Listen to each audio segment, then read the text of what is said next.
What's up guys? Jumpa korang dalam Lemak Hantar episod kedua. Okey, aku dah lama tak buat video misi mencari nasi lemak dekat Plaza Idaman. Ada satu kedai nasi lemak. Viral juga nama kedai dia Walawa. So aku nak pergi try ni, aku tak nak pergi seorang Aku nak bawa satu tim aku juga, budak tu tim kita orang juga. Siapa dia? Sakit. Aku bawa dia pun ada sebab dulu budak tu sekolah dengan dia sekali. Betul tak Zif? Ya betul. Dulu sekolah sekali Lepas tu dia cakap budak tu single. So aku alang-alang pergi try kan. Betul tak? Bukan tu. Apa yang kau merepek ni syaitan? Okey guys, kita orang dah sampai dah kat kedai Walawa. Okey, kau boleh nampak kat belakang ni. Okey, apa lagi? Aku dengan Takif nak try makan. Jom, let's go. Kau kenal dia kan? Sekejap bagi laju. Tak berani aku.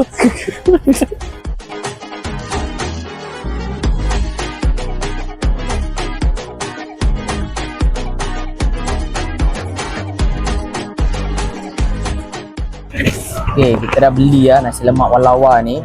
Korang datang, tengok ni portion dia. Banyak juga dia bagi. Ada kacang. Ni penting ni, kacang ada. Ikan bilis ada, telur. Telur separuh. Telur separuh. Aku ni siap Semua berasak ni.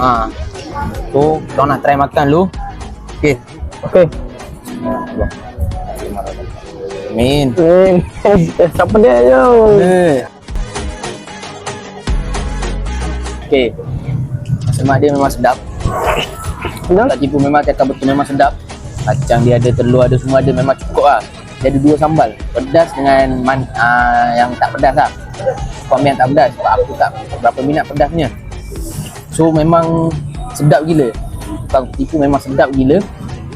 Negatif dia apa kau tahu tak? Murah sangat. Tu je. Okey.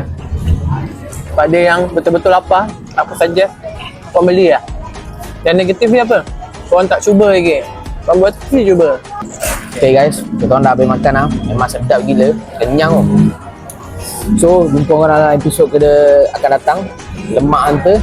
Stay tune guys. Follow kita punya TikTok, YouTube kita orang semua. Korang tekan subscribe, semua benda korang tekan. Korang dapat video kita orang semua. Betul tak? Okay. Kau bayar Tak bayar lagi ni. Orang ni biar betul. Betul tu tipu ni.